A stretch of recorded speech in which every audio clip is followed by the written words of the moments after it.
당뇨병 환자는 술을 마시면 안 된다라고 하는데 왜 안 되는지 그 결정적인 이유를 오늘 제가 알려드리겠습니다. 결론부터 말씀드리면 간 때문입니다.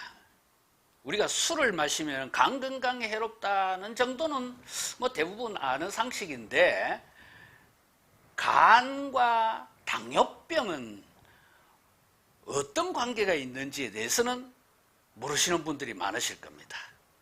우리 신체 기관 중에서 당뇨병과 직접적으로 관계가 있는 장기는 두 개예요. 췌장과 간입니다. 췌장은 혈당을 조절하는 호르몬을 분비하는 장기이고 간은 그런 호르몬들과 협업을 해서 영양분을 저장하고 다시 사용할 수 있도록 공급하는 역할을 합니다. 그래서 이 간과 당뇨병의 관계는 탄수화물의 대사 과정과 그 메커니즘을 알면은 쉽게 이해하실 수 있기 때문에 차분하게 들어보시기 바랍니다. 자, 우리가 탄수화물을 섭취하게 되면은 영양분을 포도당 상태로 혈관에 공급을 하죠. 그렇게 되면은 혈관 속의 포도당, 즉 혈당의 수치가 올라갑니다. 이때 췌장에서 인슐린이라는 호르몬을 분비를 해요. 그 인슐린이 무슨 역할을 하느냐? 우선 1차적으로는 에너지가 필요로 한 그런 신체 기관에다가 이 포도당을 보냅니다.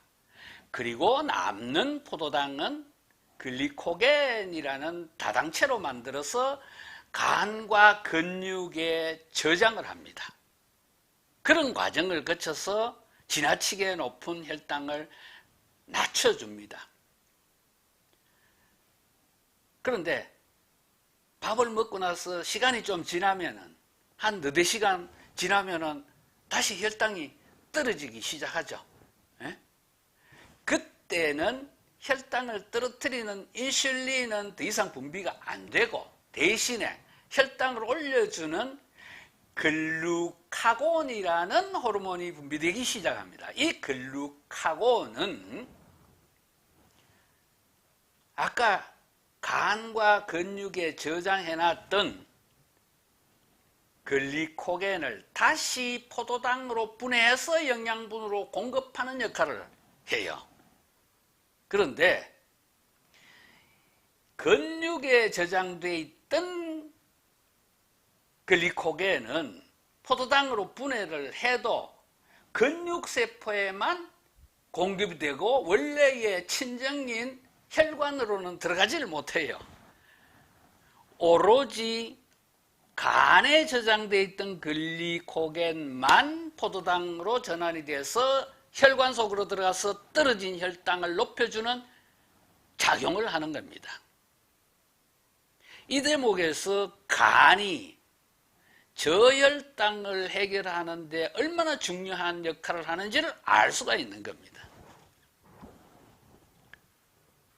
만약에 여기에서 이제 췌장과 간이 제 역할을 못한다면은 그러면은 탄수화물 대사가 제대로 안 되고 그로 인해서 당뇨병이 생기는 겁니다. 또 이미 당뇨병에 걸린 사람의 경우는 혈당 조절이 제대로 안 되는 겁니다. 우리가 당뇨병을 대사성 질환이라고 하거든요. 그 이유가 바로 뭐냐? 당뇨병은 탄수화물 대사 과정에서 문제가 생긴 병이기 때문에 그렇습니다. 자, 간이 이제 하는 역할이 여러 가지지만은 그 중에 가장 중요한 기능이 방금 제가 설명드린 영양분의 저장과 재공급 그리고 해독작용입니다. 그런데 우리가 술을 마시면은 술 그 자체가 간의 기능을 저하시킬 뿐만 아니라 술을 많이 마시면은 그놈의 알코올 분해하느라고 간이 지쳐서 다른 임무를 수행 못하는 그런 사태가 벌어지는 거예요. 대사 과정에서 이 영양분을 저장하고 재공급하는 게 제대로 돼야 혈당 관리가 되는데 그걸 못하니까 당뇨병 환자는 술을 마시면 안 된다. 이렇게 이야기하는 겁니다. 이 말은 건강한 사람도 똑같은 이유로 당뇨병에 걸릴 수 있다는 뜻이기도 하기 때문에 당뇨병을 생각한다면 술은 적당하게 간에 부담이 가지 않도록 드시는 것이 바람직하다라는 말씀입니다. 정보가 도움이 되시기를 바라면서 오늘 순서 여기까지 하겠습니다. 고맙습니다.